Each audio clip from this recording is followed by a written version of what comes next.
మొన్నటి ఎన్నికల్లో వైఎస్ఆర్సీపీ ఓటమి తర్వాత ఇప్పటికి 2 సార్లు మేకపాటి లోకేష్ ని కలవడం జరిగింది.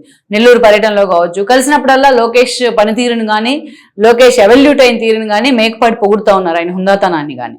సో అప్పుడే చాలా సార్లు ప్రచారం జరిగింది, ఆయన వైసీపీ నుంచి వీడి వెళ్ళిపోతున్నారు, లోకేష్ అందుకే పొగుడుతున్నారు అని చెప్పి. మేకపాటి లాంటి ఒక వ్యక్తి వస్తానంటే లోకేష్ ని పొగిడి టీడీపీలోకి రావాల్సిన అవసరం లేదు. ఆయన వస్తానంటే టీడీపీని ఆ ఫ్యామిలీకి రెడ్ కార్పెట్ వేస్తుంది. ఎందుకంటే ఆ స్థాయిలో మేకపాటి రాజమోహన్ రెడ్డి అనే వ్యక్తికి రెప్యుటేషన్ ఉంది కాబట్టి నెల్లూరు జిల్లా రాజకీయాల్లో. మిగతా ఆ పార్టీలో ఉన్న నేతలు కానీ ఎవరు కూడా ఆయనకు అభ్యంతరం పెట్టే అవకాశం ఉండదు. టీడీపీలో ఉన్న నేతలు కూడా అందరితోని కూడా అంత సత్సంబంధాలు కొనసాగిస్తారు మేకపాటి రాజమోహన్ రెడ్డి. తాను చెప్పదలుచుకున్న విషయాన్ని అంతే స్పష్టంగా సూటిగా చెప్పే విధానం ఉంటుంది ఆయనకు, అంత క్రెడిబిలిటీ ఉన్న నేత కూడా. మరి అలాంటి నేత ఈరోజు అసంతృప్తిగా ఉంటే, ఆయన పూర్తిగా రాజకీయాల మీద ఫోకస్ పెట్టకుండా సైలెంట్ గా ఉంటే, ఎందుకు ఈరోజు జగన్మోహన్ రెడ్డి ఆయన కనీసం కలిసే ప్రయత్నం చేయడు?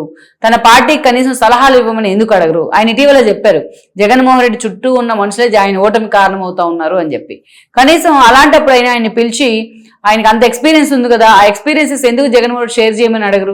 కనీసం తను వెళ్ళి పరామర్శించి రావచ్చు కదా, అసలు ఆ ఫ్యామిలీ ఎలా ఉంది గౌతమ్ చనిపోయిన తర్వాత అని. అలాంటివి ఏమీ జగన్మోహన్ రెడ్డి వైపు నుంచి ఉండవు.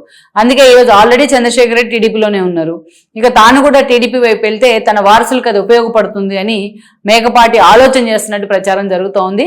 టీడీపీ కూడా ఈరోజు నెల్లూరు జిల్లాలో మొన్నటి ఎన్నికల్లో టీడీపీ క్లీన్ స్వీప్ చేసే ప్రయత్నం చేసింది, 1-2 చోట్ల తప్ప. సో మొత్తానికైతే టీడీపీ వైపు నుంచి కూడా అదే స్థాయిలో ఆయనకి రెడ్ కార్పెట్ ఉంటుంది.